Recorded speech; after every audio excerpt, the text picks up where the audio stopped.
പത്തരമാറ്റിൽ ഇനി വരാനിരിക്കുന്ന നമ്മൾ പ്രേക്ഷകരെല്ലാവരും തന്നെ കാത്തിരിക്കുന്ന നല്ലൊരു അടിപൊളി എപ്പിസോഡിൻ്റെ റിവ്യൂ ആണ് കേട്ടോ പറയുന്നത്. അങ്ങനെ നവ്യ നയനയോട് ഫോണിൽ സംസാരിക്കുന്നതൊക്കെ കേട്ട് തൻ്റെ ജീവൻ രക്ഷിച്ചത് നയനയാണോ എന്ന സംശയം തോന്നുന്നുണ്ട് ദേവയാനിക്ക്. ദേവയാനി ഉടനെ തന്നെ തൻ്റെ സംശയം മാറ്റാനായിട്ട് തനിക്ക് ചില ശാരീരിക അസ്വസ്ഥതകളും ബുദ്ധിമുട്ടുകളൊക്കെ അനുഭവപ്പെടുന്നുണ്ടെന്നും പറഞ്ഞുകൊണ്ട് ഡോക്ടറെ അനന്തപുരിയിലേക്ക് വിളിച്ചു വരുത്തുന്നുണ്ട്. അങ്ങനെ ഡോക്ടർ അനന്തപുരിയിലെത്തി തന്നെ പരിശോധിച്ച് പോവാൻ തുടങ്ങുന്ന ഡോക്ടറോട് ദേവയാനി കാര്യങ്ങളൊക്കെ ചോദിച്ചറിയുന്നുണ്ട്. തൻ്റെ ജീവൻ രക്ഷിച്ചത് ആരാണെന്നും മറ്റുള്ള കാര്യങ്ങളൊക്കെ ചോദിച്ചറിയുന്നുണ്ട് കേട്ടോ. ഡോക്ടറാണെങ്കിലും നയനിയും ആദർശും ജയനും ഒക്കെ പറഞ്ഞു തോർത്ത് സത്യം തുറന്നു പറയാൻ മടിക്കുന്നുണ്ടെങ്കിലും പിന്നീട് ദേവയാനിയുടെ നിർബന്ധത്തിന് വഴങ്ങി അവസാനം ഡോക്ടർ സത്യം തുറന്നു പറയാൻ തന്നെ തീരുമാനിക്കുകയാണ്. മേഡം ചോദിച്ചതിനുള്ള ഉത്തരം ഞാൻ പറയാം, പക്ഷേ അതറിയുമ്പോൾ മേഡം ഇവിടെ ഒരു പ്രശ്നം ഉണ്ടാകില്ലെന്ന് എനിക്ക് വാക്ക് തരണം എന്നൊക്കെ പറഞ്ഞുകൊണ്ടാണ് കേട്ടോ ഡോക്ടർ ആ ഒരു സത്യം ദേവയാനിയോട് തുറന്ന് പറയുന്നത്. അങ്ങനെ ഡോക്ടറുടെ വായിൽ നിന്നും ആ ഒരു കാര്യം കേൾക്കുമ്പോൾ, അതായത് മേഡം ഏറ്റവും കൂടുതൽ വെറുക്കുന്നത് ആരെയാണോ ആ കുട്ടിയാണ് മേഡത്തെ ജീവിതത്തിലേക്ക് കൊണ്ടുവന്നത്. നയനിയാണ് മേഡത്തിന് ബ്ലഡും ലിവറും എല്ലാം തന്ന് മേഡത്തെ രക്ഷിച്ചത്. ആ കുട്ടി നല്ലൊരു മനസ്സിനുടമയാണ്. ഇത്രയും നല്ല ഒരു മരുമകളെ കിട്ടാൻ മേഡം പുണ്യം ചെയ്യണം എന്നെല്ലാം ഡോക്ടർ തുറന്ന് പറയുകയാണ് കേട്ടോ ദേവയാനിയോട്.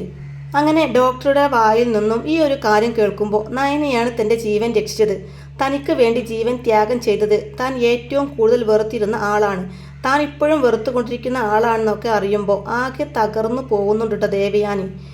ഈശ്വര, എന്തൊരു മഹാപാപമാണ് ഞാൻ എൻ്റെ കുട്ടിയോട് ചെയ്തതും ചെയ്തുകൊണ്ടിരിക്കുന്നതും എന്നൊക്കെ ഓർത്ത് വിങ്ങിപ്പൊട്ടി കരയാണ് ദേവയാനി. ഈ ഭൂമി പിളർന്ന് താൻ താഴേക്ക് പോയെങ്കിൽ എന്ന് വരെ ചിന്തിച്ചു പോകുന്നുണ്ട് ദേവയാനി.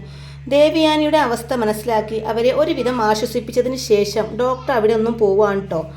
ഡോക്ടർ അവിടെ ഒന്ന് പോകുന്നത് കണ്ടുകൊണ്ടായിരിക്കും നമ്മുടെ ജയൻ അങ്ങോട്ടേക്ക് വരുന്നത്. അല്ല, ഡോക്ടറില്ല പോയത്, അവരെന്തായി ഒരു മുന്നറിയിപ്പും ഇല്ലാതെ പെട്ടെന്ന് വന്നത്? ഈ ദേവയാനിക്ക് എന്തെങ്കിലും അസ്വസ്ഥത ഉണ്ടായിക്കാണോ എന്നൊക്കെ ചിന്തിച്ചുകൊണ്ട് ടെൻഷനോടെ ജയൻ വേഗം തന്നെ റൂമിലേക്ക് വരുന്നുണ്ട് കേട്ടോ ദേവയാനിയുടെ അടുത്തേക്ക്. ജയൻ അവിടെ റൂമിലേക്ക് വരുമ്പോൾ കാണുന്നത് ദേവയാനി ഇരുന്ന് കരയുന്നതാണ്. അപ്പോൾ ദേവയാനി ഇങ്ങനെ കരയുന്നത് കാണുമ്പോൾ ജയന് കൂടുതൽ ടെൻഷൻ ആവുന്നുണ്ട്. എന്ത് പറ്റി ദേവയാനി, നീ എന്തിനാ കരയുന്നത്? ഡോക്ടർ എന്തിനാ ഇപ്പോൾ ഇങ്ങോട്ടേക്ക് വന്നിട്ട് പോയത്? നിനക്ക് എന്തെങ്കിലും അസ്വസ്ഥതയോ ക്ഷീണമോ എന്തെങ്കിലും ഉണ്ടോ എന്ന് ഒറ്റ ശ്വാസത്തിൽ ചോദിക്കുന്നുണ്ട് ജയൻ. എന്നാൽ അതിനൊന്നും മറുപടി കൊടുക്കാതെ വീണ്ടും കരഞ്ഞുകൊണ്ടിരിക്കുകയായിരിക്കും ദേവയാനി. എൻ്റെ പൊന്നു ദേവയാനി, നീ മനുഷ്യനെ പേടിപ്പിക്കാതെ കാര്യം പറയുന്നുണ്ടോ? ഡോക്ടർ എന്താ ഇപ്പോൾ ഇങ്ങോട്ടേക്ക് വന്നത്? നിനക്ക് വയറുവേദനയുണ്ടോ എന്ന് ജയൻ ചോദിക്കുമ്പോൾ ദേവയാനി പറയുന്നുണ്ട്, എനിക്കൊരു കുഴപ്പവുമില്ല ജയേട്ടാ.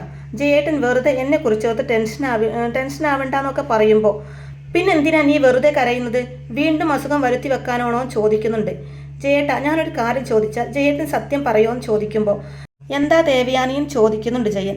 ഞാൻ ചോദിക്കാൻ പോകുന്നത് ജയേട്ടന് അറിയാവുന്ന കാര്യം തന്നെയാണ്. ഇനിയും അത് എന്നിൽ നിന്ന് മറച്ചു വെക്കാനൊന്നും നോക്കണ്ട. സത്യം പറയണം ജയേട്ട എന്ന് പറയുന്നുണ്ട് ദേവയാനി. തുടർന്ന് ആരാ എൻ്റെ ജീവൻ രക്ഷിച്ചത്, എനിക്ക് ആരാ ലിവർ തന്ന് സഹായിച്ചത് എന്നൊക്കെ ചോദിക്കുമ്പോൾ പെട്ടെന്നൊന്ന് വല്ലാതാവുന്നുണ്ട് ജയൻ. ജയേട്ടൻ എന്താ ഒന്നും മിണ്ടാത്തതെന്ന് വീണ്ടും ദേവയാനി ചോദിക്കുമ്പോൾ അത് ഞാൻ നിന്നോട് പറഞ്ഞതല്ലേ ദേവയാനി, ആ കുട്ടിയുടെ പേരും സ്ഥലവും ഒന്നും വെളിപ്പെടുത്താൻ ആഗ്രഹിക്കുന്നില്ലെന്ന് ഞാൻ നിന്നോട് പറഞ്ഞതല്ലേ. ആ കുട്ടിയുടെ സമ്മതം കിട്ടാതെ എനിക്കൊരിക്കലും അത് ആരോടും പറയാൻ പറ്റില്ല ദേവയാനി എന്നൊക്കെ പറയുന്നുണ്ട് ജയൻ. ശരി, ജയേട്ടൻ എന്നോടൊന്നും പറയണ്ട, പക്ഷേ ഞാനൊരു കാര്യം അങ്ങോട്ട് ചോദിക്കട്ടെ. ആ കുട്ടിയുടെ പേര് നയന എന്നാണോ ദേവയാനി ചോദിക്കുന്നതും ശരിക്കും ഞെട്ടുന്നുണ്ട് കേട്ടോ ജയൻ. ജയൻ അതേ ഞെട്ടലോടെ തന്നെ, നീ എന്തൊക്കെയായി പറയുന്നത് ദേവയാനി? നയനയാണ് നിന്നെ സഹായിച്ചതെന്നോ? ആരാ ഈ വിഡ്ഢിത്ത് നിന്നോട് പറഞ്ഞതെന്നൊക്കെ ജയൻ ഒരു പരുങ്ങലോടെ ചോദിക്കുമ്പോൾ ദേഷ്യത്തോടെ ജയൻ്റെ ഷർട്ടിൽ കുത്തിപ്പിടിച്ചുകൊണ്ട് ഇനിയും ജയേട്ടൻ എന്നെ പറ്റിക്കാമെന്ന് കരുതണ്ട, എല്ലാം അറിഞ്ഞിട്ടാണ് ഞാൻ ഈ ചോദിക്കുന്നത്. ഡോക്ടർ എന്നോട് എല്ലാ സത്യങ്ങളും പറഞ്ഞു, നയനയാണ് അത് ചെയ്തത് എന്ന്. ഇനിയും ജയേട്ടൻ കള്ളം പറഞ്ഞ് എന്നെ വിശ്വസിപ്പിക്കാൻ ശ്രമിക്കേണ്ടെന്നൊക്കെ പറഞ്ഞ് പൊട്ടിക്കറിയാണ്ട് ദേവയാനി. ജയനാണെങ്കിൽ ഒന്നും മിണ്ടാനാകാതെ കരഞ്ഞുകൊണ്ടിരിക്കുന്ന ദേവയാനിയെ ആശ്വസിപ്പിക്കുന്നുണ്ട്. നീ അറിഞ്ഞതെല്ലാം ശരിയാണ് ദേവയാനി, നയനമോൾ തന്നെയാണ് നിന്റെ ജീവൻ രക്ഷിച്ചത്. ലിവർ മാത്രമല്ല, നിന്റെ ശരീരത്തിൽ ഇപ്പോൾ ഓടുന്ന ബ്ലഡും മോളുടേതാണ്. ഇതെല്ലാം നിന്നോട് മറച്ചു വെക്കണമെന്ന് ഞങ്ങൾ ഒരിക്കലും വിചാരിച്ചതല്ല. പക്ഷേ നയനമോളാണ് പറഞ്ഞത് ഞാനാണ് അമ്മയെ സഹായിച്ചതെന്ന്, ഒരിക്കലും അമ്മ അറിയരുതെന്ന്. അങ്ങനെ അറിഞ്ഞാൽ നീ അത് അംഗീകരിക്കില്ലെന്ന് മോള് പറഞ്ഞപ്പോൾ ഞങ്ങൾക്കും അത് ശരിയാണെന്ന് തോന്നിയെന്നൊക്കെ പറയാണ്ട് ജയൻ. അപ്പോൾ അതേ സമയം ദേവയാനി കണ്ണീരോടെ പറയുന്നുണ്ട്, ഈശ്വര, എന്തൊരു മഹാപാപിയായി പോയി ഞാൻ. സത്യങ്ങൾ മനസ്സിലാക്കാതെ ഞാൻ എൻ്റെ മോളെ ആട്ടി ഓടിച്ചു വിട്ടു. എൻ്റെ മോൾ അതൊക്കെ എങ്ങനെ സഹിച്ചു കാണും ജയേട്ടാ? ജയേട്ടാ, എനിക്കിപ്പോൾ തന്നെ എൻ്റെ നയനമോളെ കാണണം. മോളെ കണ്ട് ആ കാലിൽ വീണ് മാപ്പ് ചോദിക്കണം എനിക്ക്. എന്നെ ഒന്ന് അവിടം വരെ കൊണ്ടുപോ ജയേട്ടാ എന്ന് പറഞ്ഞുകൊണ്ട് ജയൻ്റെ നെഞ്ചിൽ വീണ് ആർത്തലച്ച് കരയാണ് ദേവയാനി. ദേവയാനി ഇപ്പോഴെങ്കിലും എല്ലാ സത്യങ്ങളും മനസ്സിലാക്കിയല്ലോ എന്നുള്ള ഒരു സന്തോഷത്തിൽ ദേവയാനിയെ ആശ്വസിപ്പിക്കുകയാണ് ചെയ്യാൻ. എനിക്കിപ്പോൾ തന്നെ എൻ്റെ നയനമോളെ കാണണം ചെയ്യട്ടാ. ജയേട്ടൻ എന്നെ അങ്ങോട്ടേക്ക് കൂട്ടിക്കൊണ്ട് പോവോ? അല്ലെങ്കിൽ ഞാൻ തനിയെ പൊയ്ക്കോളാം. മോളെ എനിക്ക് ഇങ്ങോട്ട് കൂട്ടിക്കൊണ്ട് വരണം.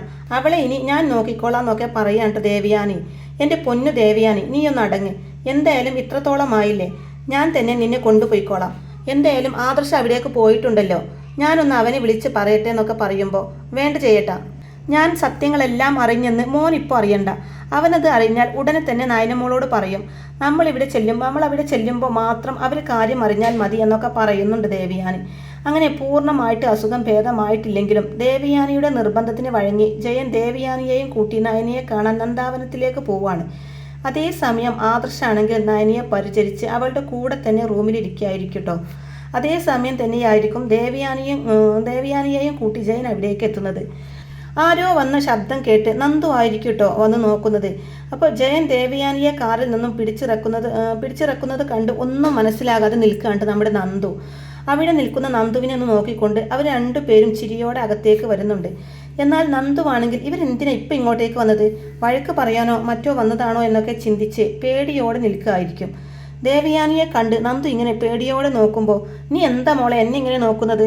മോൾ ഇങ്ങോട്ടൊന്ന് അടുത്തേക്ക് വാ എന്നും പറഞ്ഞുകൊണ്ട് സ്നേഹത്തോടെ നന്ദുവിനെ അടുത്തേക്ക് വിളിക്കുകയാണ് ദേവയാനി.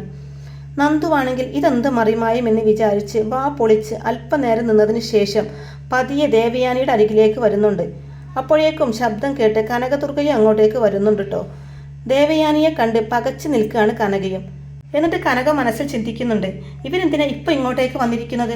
ഇനിയിപ്പോൾ ആദർശമോൻ ഇങ്ങോട്ട് വന്നത് അറിഞ്ഞ് ദേഷ്യത്തിലെങ്ങാനും വന്നതായിരിക്കുമോ എന്നെല്ലാം ചിന്തിച്ച് പേടിയോടെയാണെങ്കിലും അവരെ രണ്ടുപേരെയും സ്വീകരിച്ചിരുത്തുകയാണ് കനകം. തുടർന്ന് അല്പനേരം അവരൊന്നും പരസ്പരം മിണ്ടാനാകാതെ നിൽക്കുകയാണ്. അങ്ങനെ ദേവയാനി തന്നെയാണ് കേട്ടോ സംസാരത്തിന് തുടക്കം കുറിക്കുന്നത്. കനകം, എന്താ എന്നെ ഇങ്ങനെ നോക്കുന്നത്? ഞാൻ വഴക്കുണ്ടാക്കാൻ വന്നതാകും എന്ന് കരുതിയിട്ടാവും അല്ലേ? പേടിക്കേണ്ട കനകം, നിങ്ങളോട് ചെയ്തതെല്ലാം തെറ്റായിപ്പോയി എന്നുള്ള ഒരു ബോധ്യം എനിക്കുണ്ട്. എല്ലാവരും പറയുന്നത് പോലെ നിങ്ങളെ മനസ്സിലാക്കാൻ ഞാൻ വൈകിപ്പോയി. ഒടുവിൽ ഞാൻ ഏറ്റവും കൂടുതൽ വെറുക്കുന്ന എൻ്റെ നയനമോൾ തന്നെ വേണ്ടി വന്നല്ലോ എൻ്റെ ജീവൻ രക്ഷിക്കാൻ എന്നൊക്കെ ദേവയാനി പറയുമ്പോൾ അത്ഭുതത്തോടെ അവർ രണ്ടുപേരെയും മാറി മാറി നോക്കുകയാണ് കനകം. അതേ കനകം, ഞാൻ എല്ലാ സത്യങ്ങളും തിരിച്ചറിഞ്ഞു. ഇനി എനിക്ക് എൻ്റെ മോളെ കണ്ട് അവളുടെ കാലിൽ വീണ് മാപ്പ് ചോദിക്കണം. ഞാൻ എൻ്റെ മോളെ കാണാൻ വേണ്ടി വന്നതാ. അവൾ എവിടെ കിടക്കുകയാണെന്നൊക്കെ ചോദിക്കുമ്പോൾ, വരൂ അവൾ അകത്തുണ്ടെന്നൊക്കെ പറഞ്ഞുകൊണ്ട് ദേവയാനിയെ അകത്തേക്ക് കൂട്ടിക്കൊണ്ട് പോവുകയാണ് കനകം. ആ സമയം നയനയുടെ അടുത്തായിട്ട് ഇങ്ങനെ ഇരിക്കുകയായിരിക്കും ആദർശ്. കനകയുടെ കൂടെ വരുന്ന അമ്മയെ കാണുന്നതും ആകെ അമ്പരപ്പോടെ പരസ്പരം നോക്കുകയാണ് ആദർശും നയനയും. ആദർശ് പെട്ടെന്ന് തന്നെ അവിടെ നിന്ന് എണീറ്റ്, അമ്മ എന്താ ഇവിടെയെന്ന് ചോദിക്കുമ്പോൾ, എന്താടാ എനിക്ക് ഇങ്ങോട്ട് വരാൻ പാടില്ലേ? നിങ്ങളൊക്കെ എന്താ വിചാരിച്ചത്? എല്ലാ കാലവും എല്ലാ സത്യങ്ങളും എന്നിൽ നിന്ന് മറച്ചു വെക്കാമെന്നാണോ? അത് അമ്മയെന്നും പറഞ്ഞുകൊണ്ട് ആദർശ് പറയാൻ തുടങ്ങുന്നതും ദേവയാനി ആദർശിനെ പാടെ അവഗണിച്ചുകൊണ്ട് നേരെ നയനയുടെ അടുത്തായിട്ട് ചെന്നിരിക്കുകയാണ്. എന്നിട്ട് നയനയുടെ മുഖത്തേക്ക് തന്നെ സൂക്ഷിച്ചു നോക്കിക്കൊണ്ടിരിക്കുകയാണ് ദേവയാനി. ആ സമയത്ത് ദേവയാനിയെ നേരിടാനാകാതെ മുഖം താഴ്ത്തുകയാണ് നയന. നയനയുടെ താടിൽ പിടിച്ചുകൊണ്ട് മോളെ എന്ന് വിളിക്കുന്നതും ആ വിളിയിൽ ഉടൻ തന്നെ നയനയുടെ രണ്ട് കണ്ണുകളും നിറഞ്ഞു പോകുന്നുണ്ട്. അപ്പോൾ അത് കണ്ട് ദേവയാനി, എന്തിനാ എൻ്റെ മോള് കരയുന്നത്? നിന്നെ ഞാൻ ഇത്രയും നാളും മനസ്സിലാക്കിയില്ലല്ലോ മോളെ. മോൾ എന്നോട് ക്ഷമിക്കണം. എൻ്റെ മോളുടെ നന്മ മനസ്സിലാക്കാൻ കഴിയാത്ത മഹാപാപിയായി പോയല്ലോ ഞാൻ. ഇത്രയും നാൾ ഞാൻ എൻ്റെ മോളെ മനസ്സിലാക്കിയില്ലല്ലോ. മോൾ എന്നോട് ക്ഷമിക്കണം എന്നൊക്കെ പറയുമ്പോൾ, എന്താ അമ്മേ ഇത്? അമ്മ എന്നോട് ക്ഷമ ചോദിക്കണോ? വേണ്ടമ്മേ, എനിക്ക് അമ്മയോട് ഇതുവരെ ഒരു വെറുപ്പും തോന്നിയിട്ടില്ല. എൻ്റെ അമ്മ എന്നോട് പെരുമാറുന്നത് പോലെയാ ഞാൻ കണ്ടിട്ടുള്ളൂ. അതിന് അമ്മ എന്നോട് ഒരിക്കലും ക്ഷമ പറയരുത്. അമ്മമാര് മക്കളെ വഴക്ക് പറയും, തല്ലും. അതങ്ങനെ കണ്ടാൽ മതി. ഞാൻ അങ്ങനെ കണ്ടിട്ടുള്ളൂ. എന്നോട് അമ്മ ക്ഷമ ചോദിക്കേണ്ട കാര്യമൊന്നുമില്ല. ഞാനതൊന്നും മനസ്സിൽ വെച്ചിട്ടില്ല അമ്മേ. ഞാനതെല്ലാം വിട്ടുകളയാറാണ് പതിവ്. പിന്നെ അമ്മയുടെ ജീവൻ രക്ഷിച്ചു എന്ന് പറയുന്നത് അത് എൻ്റെ കടമയല്ലേ എന്നൊക്കെ പറയുമ്പോൾ മോളെയെന്നും വിളിച്ചുകൊണ്ട് കണ്ണീരോടെ ദേവയാനി നയനയെ കെട്ടിപ്പിടിക്കുകയാണ് കേട്ടോ. ഈ സമയം അവരെ രണ്ടുപേരെയും തനിച്ചു വിട്ടുകൊണ്ട് മറ്റുള്ളവരെല്ലാം അവിടെ നിന്ന് പുറത്തേക്ക് ഇറങ്ങി പോകുന്നുണ്ട്. എന്നാലും എൻ്റെ മോളുടെ ജീവൻ പോലും നോക്കാതെയല്ലേ എന്നെ രക്ഷിച്ചത്. മോളുടെ മനസ്സിൻ്റെ നന്മ മനസ്സിലാക്കാൻ കഴിയാതെ ഞാൻ എത്രത്തോളം മോളെ വെറുത്തു. മോളുടെ മുമ്പിൽ വെച്ചല്ലേ ഞാൻ മറ്റൊരുത്തിയെ എൻ്റെ മരുമകളാണെന്നും പറഞ്ഞ് ചേർത്ത് പിടിച്ചത്. അതൊക്കെ എൻ്റെ മോൾ എങ്ങനെ സഹിച്ചു? അതിലും എത്രയോ വലിയ തെറ്റുകൾ ഞാൻ മോളോട് ചെയ്തിട്ടുണ്ട്. അതിനെല്ലാം എനിക്ക് പരിഹാരം കാണണം മോളെ. നിന്നെപ്പോലെ ഒരു മോളെ ഭാര്യയായിട്ട് കിട്ടിയ എൻ്റെ മോൻ ഭാഗ്യവാന മോളെ എന്നൊക്കെ പറഞ്ഞ് നയനയെ ചേർത്ത് പിടിക്കേണ്ട ദേവയാനി. ദേവിയാനി അങ്ങനെ തൻ്റെ തെറ്റുകളെല്ലാം ഏറ്റു പറഞ്ഞ് നയനയെ ഇങ്ങനെ ചേർത്ത് പിടിക്കുമ്പോൾ കഴിഞ്ഞോ നിൻ്റെ പരിഭവം പറച്ചിലെല്ലാം എന്നും ചോദിച്ചുകൊണ്ട് ജയനും ആദർശും അവിടേക്ക് വരുന്നുണ്ട്. ജയേട്ടൻ അങ്ങനെ എന്നെ കളിയാക്കൊന്നും വേണ്ട. ഏതൊരാൾക്കും പറ്റാവുന്ന തെറ്റേ എനിക്കും പറ്റിയിട്ടുള്ളൂ. പക്ഷേ ചെയ്തതെല്ലാം തെറ്റാണ് തിരിച്ചറിയുമ്പോൾ അത് തിരുത്താനുള്ള മാനസികാവസ്ഥയും എനിക്കുണ്ട്. ഇനി ഒരിക്കലും ഞാൻ എൻ്റെ മോളെ വേദനിപ്പിക്കില്ല. ഇനി എൻ്റെ മരുമകൾ അനാമികയല്ല, ഈ നിൽക്കുന്ന നയന മോളാണ്. എൻ്റെ ഈ നയന മോൾക്ക് വേണ്ടി മാത്രമായിരിക്കും ഞാൻ ഇനി അങ്ങോട്ട് ജീവിക്കാൻ പോകുന്നതെന്നൊക്കെ ദേവയാനി പറയുന്നത് കേൾക്കുമ്പോൾ എല്ലാവർക്കും വളരെയധികം സന്തോഷമാവുന്നുണ്ട്. ഒരുപാട് കാത്തിരുന്നിട്ടാണെങ്കിലും അമ്മ തന്നെ അംഗീകരിച്ചല്ലോ എന്നൊക്കെ ഓർത്ത് നയനിയും സന്തോഷത്തോടു കൂടി ആദർശിനെ നോക്കുകയാണ്.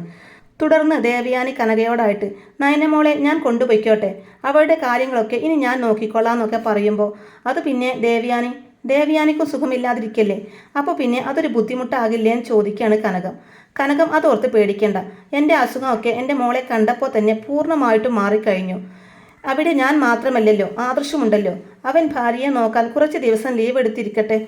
ഇനി അതുമല്ലെങ്കിൽ കനക കുറച്ച് ദിവസം അവിടെ വന്ന് നിൽക്കുന്നൊക്കെ പറയുമ്പോൾ അയ്യോ, ഞാൻ അവിടെ വന്ന് നിൽക്കാനോ? അത് അവിടെയുള്ളവർക്കൊന്നും ഇഷ്ടപ്പെടുമെന്ന് തോന്നുന്നില്ലെന്ന് പറയാണ് കനകം. അവിടെയുള്ളവരുടെ ഇഷ്ടവും ഇഷ്ടക്കേടും കനകം നോക്കേണ്ട. ഇപ്പോൾ ഞാൻ പറയുന്നത് അങ്ങ് കേട്ടാൽ മതി. നാവിനെല്ലില്ലാത്തവർ പലതും പറഞ്ഞെന്നിരിക്കും. അതൊന്നും കേൾക്കേണ്ട ബാധ്യത നമുക്കില്ല.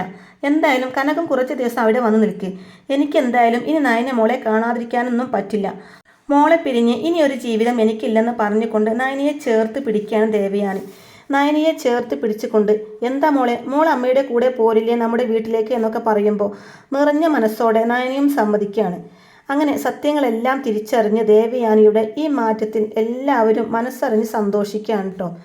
അങ്ങനെ ദേവയാനി നയനിയെയും കൂട്ടി അനന്തപുരയിൽ എത്തുമ്പോൾ വിശ്വസിക്കാനാവാതെ ഇങ്ങനെ നോക്കി നിൽക്കുകയാണ് കേട്ടോ മറ്റുള്ളവരൊക്കെ. അനാമിക പലതും പറഞ്ഞ് കുത്തിത്തിരിപ്പുണ്ടാക്കാനൊക്കെ നോക്കുന്നുണ്ടെങ്കിലും അവളുടെ വാ അടപ്പിക്കുന്ന രീതിയിൽ നല്ല മറുപടി തന്നെ കൊടുക്കുന്നുണ്ട് കേട്ടോ ദേവയാനി. അങ്ങനെ ദേവയാനി അനാമികയെ പൊളിച്ചെടുക്കുന്ന നല്ല ത്രില്ലിംഗ് ആയിട്ടുള്ള അടിപൊളി എപ്പിസോഡുകളൊക്കെയാണ് കേട്ടോ ഇനി വരാനായിട്ട് പോകുന്നത്. അപ്പോൾ ഈ ഒരു റിവ്യൂ ഇഷ്ടമായിട്ടുണ്ട് എന്നുണ്ടെങ്കിൽ വീഡിയോ ലൈക്ക് ചെയ്യാനും ചാനൽ കൂടി ഒന്ന് സബ്സ്ക്രൈബ് ചെയ്ത് സപ്പോർട്ട് ചെയ്യാനും മറക്കല്ലേ ഫ്രണ്ട്സ്. താങ്ക്